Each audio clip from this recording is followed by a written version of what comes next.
There are those who think that Trump, the president of the United States, is hated by many Americans. He is not hated by many Americans. I want to tell you the truth. He is not hated. Trump is not the problem. They don't hate Trump. They hate those that Trump seems to support. They're angry at Trump for supporting Christians. You better know it. So the real ones they hate are you who are Christians. That's what the hatred of Trump is all about. It's got nothing to do with Trump. Before he started giving his voice in support of Christians and in support of Israel, before he started giving his voice, he was the friend of the left. Don't forget. He was their darling. They loved him. But because it didn't come from their sponsorship, and they didn't expect him to become president, they blamed the evangelicals. They blamed the Christians for voting him into office.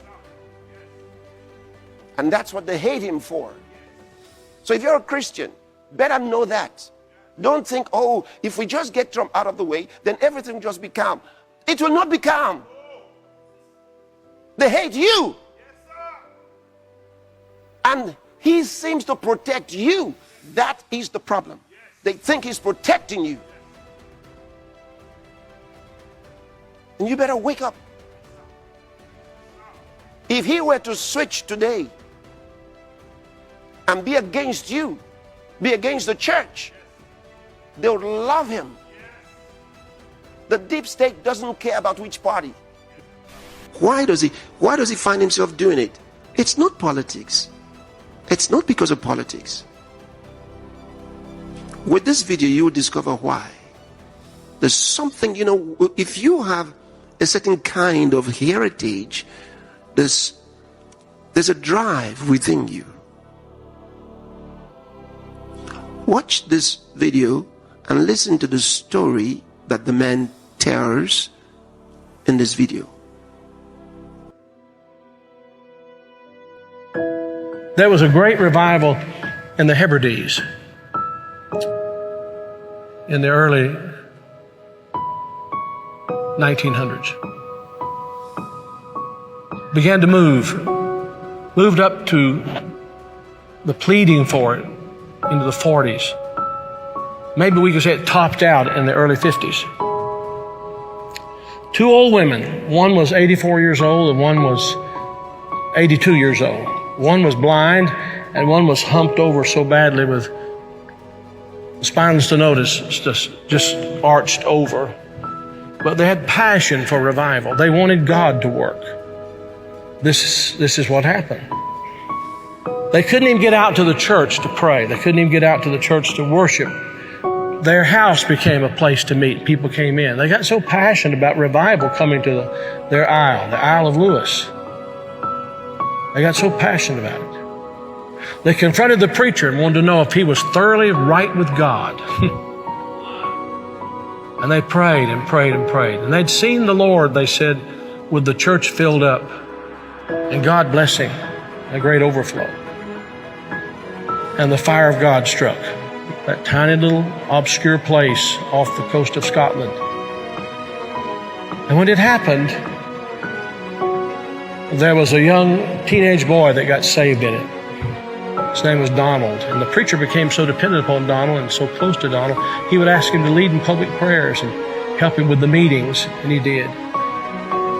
Oh, how God worked. People began to hear about it, and the revival fire spread. It spread. And God blessed in a great way. Those two old women, the kind of people don't want in their church anymore. And from that same island, there was a young girl who was a cousin to Donald Smith, who immigrated to America. Her name was Marianne Smith McLeod. She came to America in 1936. She met a man named Fred. And they were married. They fell in love. They were married.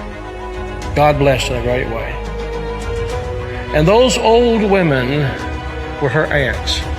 And they came out of that fiery revival, They really experienced revival. And they sent a Bible, a copy of the Word of God that had been used in a special way in that revival, to Mary Ann. She started having children. I think it was 1937 she had her first child. They named him after his father, Fred. Then she had her second child, named after herself, Mary Ann. Then she had her third child, Elizabeth. Then she had her fourth child, and she was so impacted by this teenage boy God had used in that revival of the Hebrides.